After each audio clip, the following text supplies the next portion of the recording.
Mesdames et messieurs, nous sommes honorés aujourd'hui d'accueillir parmi nous le docteur Emmanuel Pinto Moreira, qui va nous livrer ses analyses et sa lecture de l'impact économique du Covid sur le continent africain, ses implications et les leçons qu'on peut en tirer pour une Afrique de demain. Pour les personnes qui ne vous connaissent pas, je rappelle que vous êtes directeur du département des économistes pays de la Banque africaine de développement et senior fellow au Policy Center for the New South. Avant de rejoindre la Banque africaine de développement, vous étiez lead économiste pour la région du MENA au sein du groupe de la Banque mondiale, en charge, entre autres, de piloter le dialogue sur les politiques économiques avec les autorités des pays du Maghreb, sur les questions de nouveaux modèles de croissance économique et de développement, et de fournir des conseils stratégiques sur les principaux défis économiques qui se posent à ces pays. Vous avez également travaillé au Fonds monétaire international en tant qu'économiste principal chargé des questions budgétaires au département du Moyen-Orient et de l'Asie centrale et en qualité de conseiller principal de l'administration pour les 24 pays africains francophones. Donc, vous avez totalisé à peu près 20 ans d'expérience dans les institutions de Bretton Woods à Washington, dans le domaine de la croissance, de la lutte contre la pauvreté, des cadres macro-budgétaires, de la gouvernance économique, du commerce, de la compétitivité, du secteur financier, et j'en passe. Donc, en plus de l'économiste praticien que vous avez développé, vous étiez de passage dans le domaine académique, car vous êtes professeur d'économie et avez enseigné la macroéconomie, la statistique, l'économétrie et la microéconomie aux universités de Nancy et de Metz en Lorraine. Vous êtes auteur de nombreux articles de recherche et de diverses publications. Votre dernier ouvrage porte sur le Maroc et s'intitule Croissance économique et perspectives d'emploi au Maroc, les politiques publiques pour éviter la trappe du pays à revenus intermédiaires, qui est d'ailleurs disponible sur notre portail Internet. Donc, merci encore une fois d'avoir pris le temps de nous accorder cette interview, malgré vos engagements professionnels. Donc, ma première question, M. Pinto, est par rapport à votre analyse de l'impact économique du Covid sur le continent africain, peut-être pas dans sa dimension de court terme, mais beaucoup plus sur les séquelles qu'il peut laisser à moyen et à long terme. Merci beaucoup, Abdelaziz. Une question très intéressante sur laquelle je réfléchis moi-même beaucoup avec mon département, le département des économistes pays de la Banque africaine de développement. Ce qu'il faut comprendre d'abord, c'est que la crise du Covid est une crise d'offres, puisqu'elle s'est traduite par essentiellement un arrêt des chaînes de production agricoles, industrielles et même les services, mais également aussi une crise de demande, puisqu'avec le confinement, toutes les mesures qui ont été prises de distanciation sociale, de fermeture des frontières, eh bien, cela a entraîné un choc sur la demande. Donc, une crise d'offres et une crise de demande qui se transmet aux pays africains, surtout par 5 canaux principaux, les principaux canaux de transmission. Donc, d'abord, la baisse des exportations des pays, notamment à l'endroit des pays comme la Chine, les États-Unis, l'Europe, et qui, évidemment, affecte, si vous voulez, les recettes des pays et aussi toute la question, donc, si vous voulez, du budget. Par exemple, un pays comme le Ghana, par exemple, avant le Covid, on avait projeté donc, des recettes pétrolières de l'ordre de 4,4 milliards. Aujourd'hui, les projections ne sont plus que 2,2 milliards. La même chose pour le Nigeria, par exemple, où les recettes pétrolières devaient baisser de près de 50% en 2020. Pareil aussi pour un autre mécanisme de transmission, sont les recettes du tourisme. Vous savez que plusieurs pays dépendent du tourisme. Le cas du Maroc, le cas de la Tunisie, le cas du Cap-Vert, un pays comme le Cap-Vert par exemple, les recettes du tourisme représentent 50% des recettes d'exportation, soit 70% des recettes fiscales. Donc vous voyez bien que c'est un choc majeur pour un tel pays. Pareil aussi, une autre chose, ce sont les recettes, les transferts sans contrepartie. Plusieurs pays comme le Ghana, le Sénégal, même la Côte d'Ivoire dépendent fortement de ces transferts sans contrepartie. Et enfin aussi, la question donc, des investissements directs étrangers. Vous savez par exemple qu'un pays comme la Chine est aujourd'hui impliqué dans le financement de 8 ports dans les pays d'Afrique de l'Ouest. Et aujourd'hui, avec ce qui se passe en Chine, il y a évidemment le risque que ce financement n'arrive pas. Et enfin, la volatilité des marchés financiers. Par exemple, au Nigeria, la baisse des prix du pétrole s'est traduite fortement par la baisse donc, des réserves de change. Et donc, le Nigeria a dû, n'est-ce pas, dévaluer la naira. On est passé de $1 à 307 naira, à 1 dollar à 360 naira, et même sur le marché parallèle à 400.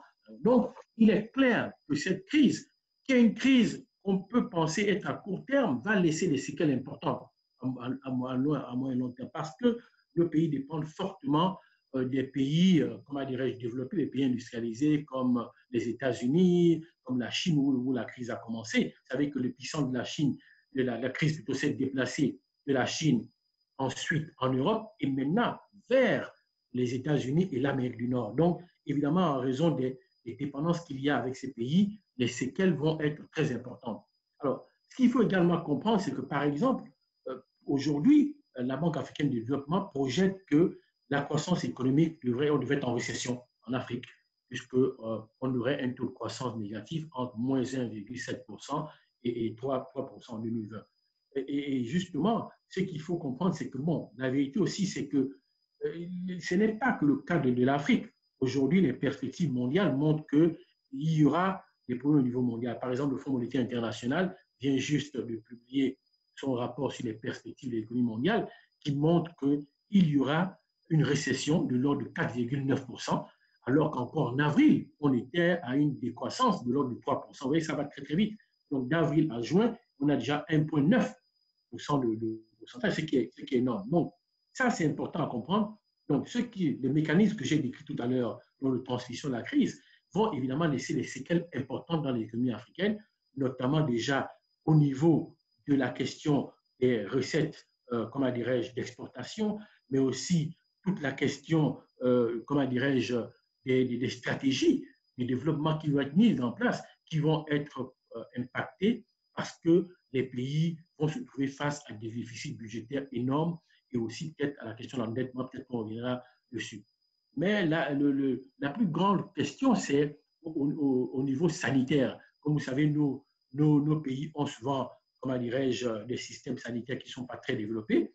Et là, ce que l'on remarque, c'est qu'effectivement, ces pays vont avoir des problèmes puisqu'ils n'ont pas les moyens d'assurer, n'est-ce pas, si vous voulez, leur système sanitaire. Donc, il y a des problèmes au niveau économique qui viennent d'une crise sanitaire qui risque de persister sur le moyen long terme. C'est vrai que les projections que nous faisons, par exemple, à la Banque africaine de développement ou alors dans d'autres institutions comme la Banque mondiale, le FMI, disent qu'en Afrique, on devrait quand même avoir 2021-2022 un taux de croissance qui pourrait s'améliorer. Mais la vérité, c'est qu'on ne sait pas, on n'est pas sûr à 100%, parce que cela dépendra de la durée de la crise et de la profondeur de la crise. Vous voyez, par exemple, aujourd'hui, en Europe, on parle de peut-être une deuxième vague du coronavirus, donc on n'est pas à l'abri. Donc, je pense que ces séquelles-là risquent d'être des séquelles économiques au niveau même financier, au niveau des équilibres budgétaires des pays, au niveau des équilibres financiers de façon générale, mais aussi au niveau même de la structure économique. Bon, ce qu'il faudrait effectivement dire, c'est que la crise, et je le disais déjà tout à l'heure, comme on le voit aujourd'hui, il y a plusieurs autres pays, les pays qui ne sont pas les pays africains. Par exemple, un pays comme la France aujourd'hui, on dit que la France est en récession et que le taux de croissance serait négatif de l'ordre de 8%. C'est ce que moins 8%, c'est qu'annonçait d'ailleurs Bruno Le Maire, le ministre des Finances français. Au Japon, on parle également d'un taux de croissance négatif qui pourrait être entre moins 3 et moins 5%, ou même en Allemagne, moins 7%. La Chine, qui avait des taux de croissance de plus de 6%, encore, là, on parle d'un taux de croissance qui pourrait être entre 2,3 et même 0,1, donc peut-être un taux de croissance carrément de 0. Donc, vous voyez donc que ce n'est pas que le problème des pays africains, c'est un problème mondial, mais encore à cause de ces canaux de transmission, cela va affecter considérablement et laisser des séquelles dans les économies africaines. Donc, nous avons un peu suivi l'actualité récemment. On a vu que la communauté internationale s'est engagée dans des mesures de soutien aux économies en développement de manière générale, dont celles particulièrement africaines, à travers les initiatives du G20 et les initiatives des institutions de Bretton Woods. Est-ce que, à votre avis, ce genre de mesures sont suffisantes pour un peu apaiser la pression sur les pays africains? Et qu'est-ce que l'Afrique, à votre avis, pourrait demander davantage auprès de ses partenaires internationaux? Oui, c'est vrai. Permettez-moi d'abord de dire qu'il y a essentiellement eu deux types de mesures de la communauté internationale. La première mesure, ça a été de mettre en place donc des facilités à déboursement rapide. Par exemple, la Banque africaine de développement, où je travaille en ce moment, a mis en place un fonds d'à peu près 10 milliards de dollars pour soutenir donc, les pays. Essentiellement, on fait aujourd'hui beaucoup d'appui budgétaires et des aides sectorielles. Le Fonds monétaire international a mis par exemple 100 milliards à travers sa facilité d'urgence à déboursement rapide. La Banque mondiale, 14 milliards de dollars. Donc ça, c'est le premier paquet de mesures. Ensuite, il y a une deuxième mesure, c'est à laquelle je faisais allusion, qui est donc essentiellement l'allègement de la dette, mais qui est en fait un moratoire sur le paiement du service de la dette qui a été mise donc en place. Ce sont des mesures qui, à mon sens, ces deux types de mesures pourraient aider à court terme à donner un peu de répit, si vous voulez, un peu d'espace budgétaire ou en fait réduire quelque peu, si vous voulez, les difficultés financières qu'ont les pays africains. Mais il est évident qu'à moyen et long terme, ces mesures ne sont pas suffisantes. Ne sont pas suffisantes au niveau financier. Mais la question maintenant, c'est que vous posez, c'est que est-ce que l'Afrique doit demander plus? Moi, je pense, à mon sens, que la question importante, ce n'est pas de demander plus de ressources financières. Parce que, vous savez, on a eu déjà beaucoup de ressources financières qui nous ont été données dans le passé. Par exemple, quand il y a eu l'allègement de la dette, les pays africains pourront revenir dessus tout à l'heure, dans le cadre d'initiatives PPTE ou PPTE renforcées. Mais la question fondamentale, à mon sens, après cette expérience que j'ai des institutions de Bretton Woods et aujourd'hui à la Banque africaine de développement, je pense que pour nos pays, ce qui est important, c'est surtout tout ce qui est l'assistance technique. Je pense que c'est là où il faudra peut-être, à mon avis, qu'on puisse demander comment avoir cette assistance technique venant de l'extérieur qui peut aider les pays dans un moment comme celui-là à bâtir des stratégies à court et à moyen terme, par exemple, des stratégies qui permettraient déjà de, comment dirais-je, de mettre en place des politiques de court terme pour une bonne gestion budgétaire, mais aussi à moyen long terme. Un pays comme le Maroc, par exemple, a véritablement bien réussi la gestion budgétaire au Maroc, sur lequel j'ai travaillé ces dernières années. Et avant le Covid, bon, le Covid a surpris tout le monde, mais c'est une gestion budgétaire qui est, à mon avis, remarquable. Bon, il y a peut-être un peu la question de l'endettement extérieur, la dette s'est un peu accrue, mais au niveau budgétaire, non. Moi, je pense que c'est ça qu'il faut. Donc, et puis aussi, cette assistance technique pour pouvoir voir quelles sont les stratégies à moyen et long terme et quelles sont les opportunités que nos pays peuvent saisir de cette crise du Covid pour refonder, repenser donc nos modèles de croissance et même de façon générale notre cadre de politique budgétaire et financière. Ça, c'est vraiment aujourd'hui l'opportunité, à mon avis, de faire. Et pourquoi je dis ça? Parce que demander des ressources financières pourrait aussi avoir cet effet négatif, surtout pour certains pays qui sont très avancés comme le Nigeria ou l'Afrique du Sud, ou même d'autres pays comme le Maroc, la Tunisie. Ça pourrait donner un mauvais signal sur le marché que peut-être les pays n'ont pas la capacité eux-mêmes, à moyen et long terme, de résoudre leurs problèmes. Et ça, ce n'est pas toujours une bonne chose au niveau financier. Et puis aussi, toute la question même aussi de la forte dépendance à l'endroit, comment dirais-je, des interventions financières extérieures qui risquent d'entraîner toute une question d'aléa moral ou plutôt que nous-mêmes, nous devions, comment dirais-je, mobiliser nos ressources internes, on a plutôt tendance à toujours compter sur l'extérieur. C'est pour ça que je pense, à mon sens, que aujourd'hui, s'il y a quelque chose à demander, c'est, comment dirais-je, l'assistance technique. Et moi, dans mon département des économistes là-bas, j'ai commencé déjà ce travail. Je travaille en étroite collaboration avec l'Université de Harvard, où on a des échanges sur quelle stratégie de sortie donc, de la crise Covid à court, moyen et long terme. Quel type de politique budgétaire, par exemple, quel type de politique monétaire, quel type de politique de taux de change. Donc, c'est cette assistance technique que je suis en train de mettre en place aujourd'hui. Et on discute beaucoup avec l'Université de Harvard et mes économistes.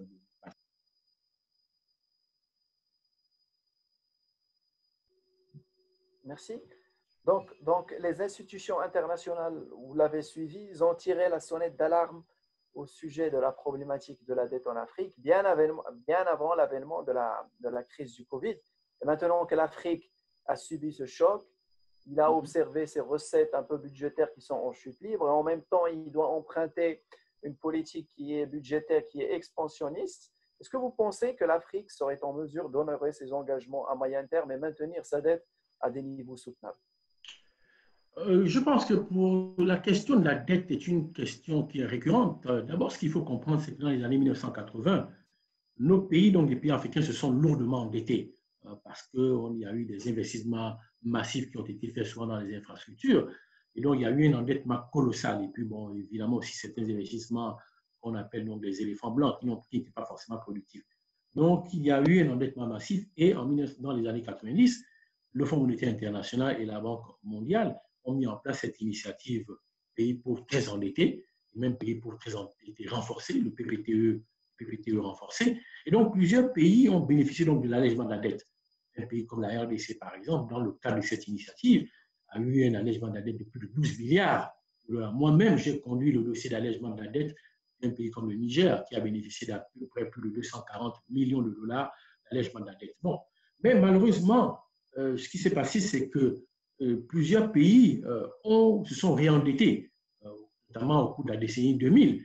Par exemple, la moyenne, si on utilise la médiane, pour la dette sur le PIB de l'Afrique subsaharienne a augmenté de 38%, plutôt de l'Afrique est passé de 38% à 56%.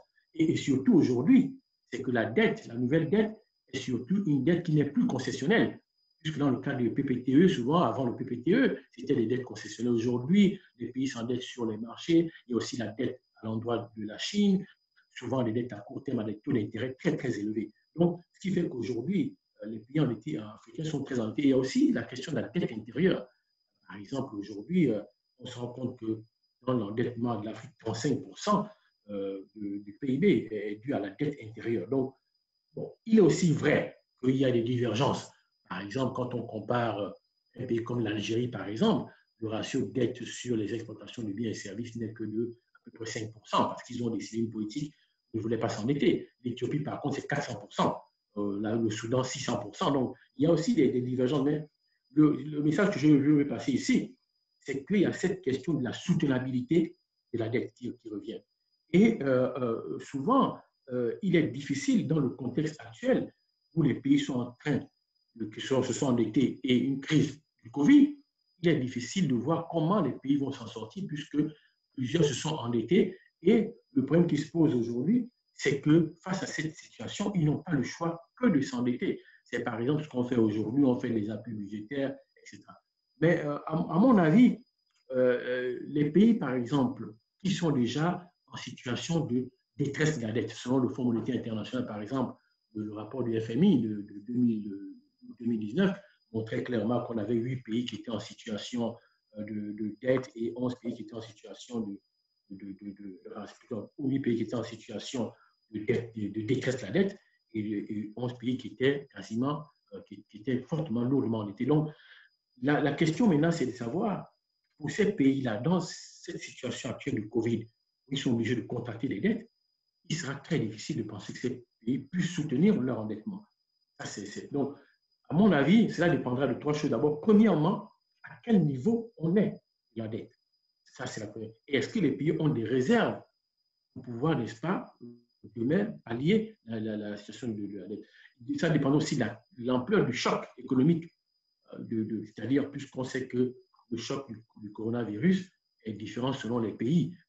Et aussi, en fait, la nature de la dette. Si les pays se sont, par exemple, endettés à des taux concessionnels, par exemple, certains pays aujourd'hui s'endettent auprès du FMI, de la Banque mondiale ou même de la BAD, c'est toujours des taux concessionnels, mais si c'est des endettements sur le marché, donc là, ce sera un problème. Donc ça, c'est un peu ces trois choses-là qui détermineront si vraiment on a encore des marges de manœuvre pour le futur. Donc ça dépendra fortement de ça. Bon, mais je voudrais quand même élargir la question pour dire que la vérité aussi, c'est que la question de la dette n'est pas forcément un problème des pays africains. C'est un problème qui est aujourd'hui mondial. Regardez un pays comme la France. La France, par exemple, a aujourd'hui un ratio de dette sur PIB de 115%. 115%, c'est qui est énorme. Pareil, un pays comme, par exemple, le Japon, c'est 240%. Ou même un pays comme la Chine. La Chine a plus de 300% de dette sur le PIB. Donc, ce n'est pas qu'un problème des pays africains. Bon, maintenant, la différence, me diriez-vous, c'est que les pays comme la France ou même l'Allemagne ou bien le Japon, la Chine sont quand même beaucoup plus avancés, ont plus de marge de manœuvre que que nous. Par exemple, aujourd'hui, vous voyez ce qui se passe en Europe. On essaie de mutualiser la dette, on voit, n'est-ce pas, la mettre à la Banque centrale européenne. Nous, on n'a pas ce loisir-là. Donc, c'est pour ça que je dis qu'il faudra voir au cas par cas la situation des pays. Et je pense que la stratégie doit consister essentiellement à éviter d'avoir des dettes qui sont trop lourdes. Parce qu'en fait, comme on le dit souvent, toutes les dettes ne sont pas des mauvaises choses. C'est ce qu'on en fait. Il y a, comme on le dit souvent, la bonne dette, la mauvaise dette et la très mauvaise dette, comme on dit. Il y a des dettes, on peut s'endetter si on investit dans des infrastructures qui sont rentables. Le cas du Maroc, par exemple, le Maroc a investi massivement dans des infrastructures qui sont rentables et on voit aujourd'hui que ces infrastructures ont permis au pays de passer un cap. Mais il y a d'autres pays qui sont endettés, par exemple, pour des investissements dans des éléphants blancs, donc c'est-à-dire, si vous voulez, des investissements qui ne sont pas productifs. Et ça, c'est tout alors des pays qui sont endettés, rien que, par exemple, pour des dépenses de consommation courante. Là encore, c'est une très mauvaise dette. Donc, cela dépendrait en fait du cas par cas. Merci. Donc, ma dernière question, peut-être. Donc, comme vous savez, comme n'importe quel type de choc, la crise du Covid va ouvrir également quelques fenêtres d'opportunités pour le continent, si ce n'est au moins à travers une prise de conscience qui est collective, des réformes structurelles à engager. Donc, selon vous, quelles sont les leçons à tirer de cette crise sanitaire pour l'Afrique, pour une Afrique qui est prospère?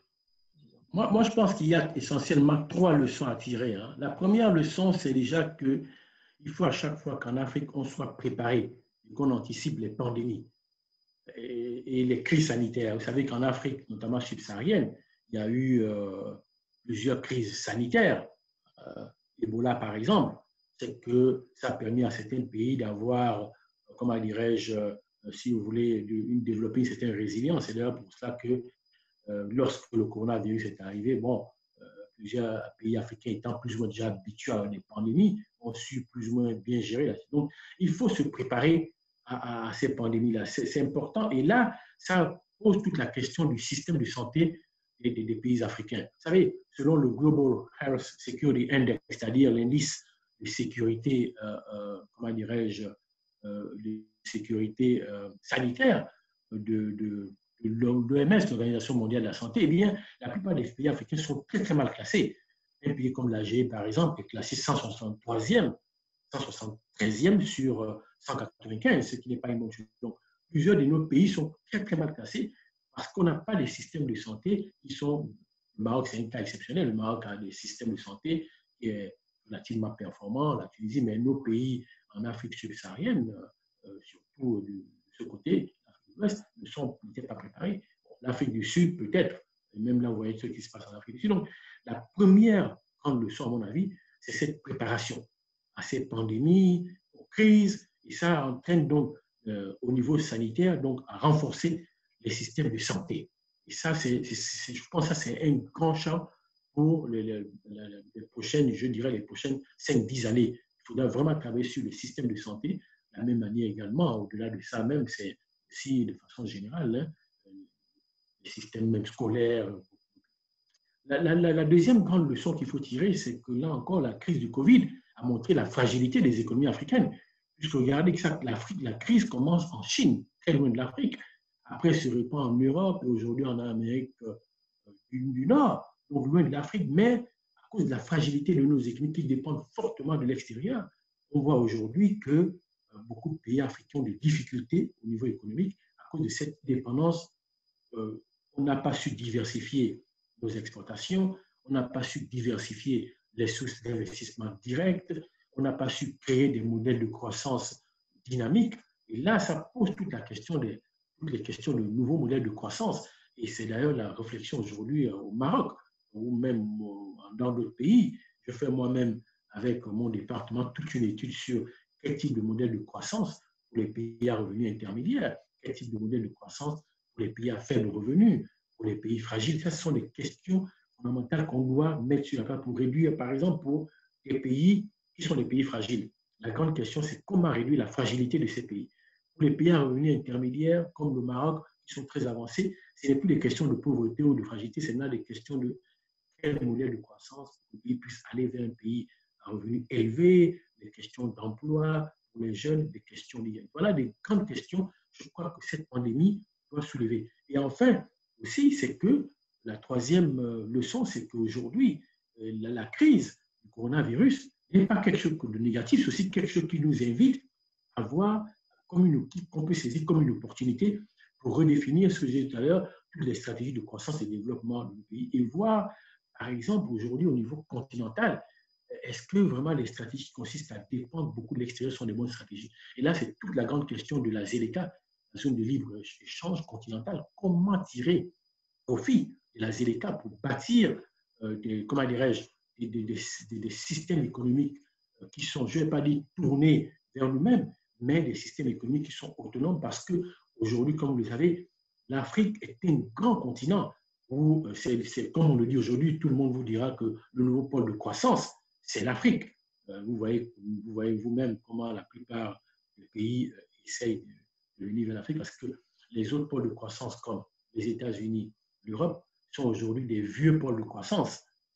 Même la Chine et quelques pays d'Asie comme le Japon ne sont plus vraiment des nouveaux pôles de croissance. Le nouveau pôle de croissance aujourd'hui, c'est l'Afrique. Et c'est pour ça que la ZLECA, la zone de libre-échange continentale d'Afrique, offre une opportunité pour rebâtir ces stratégies-là de développement, ces stratégies de croissance à court, moyen et long terme. Et je pense que la crise du coronavirus, justement, remet sur la table, justement, cette opportunité-là de penser. Donc, et je partage votre point de vue. Il ne faudrait pas voir les choses à court terme. À court terme, c'est vrai, on peut regarder quel type de politique budgétaire, quel type de politique monétaire, quel type de politique de taux de change pour rapidement, si vous voulez, contenir la crise, ou bien quel type de financement on peut avoir de la BAD, du FMI, de la Banque mondiale. Ça, c'est à court terme. Mais à moyen et long terme, c'est toute la réflexion sur les stratégies de croissance et de développement des pays pour pouvoir avoir, si vous voulez,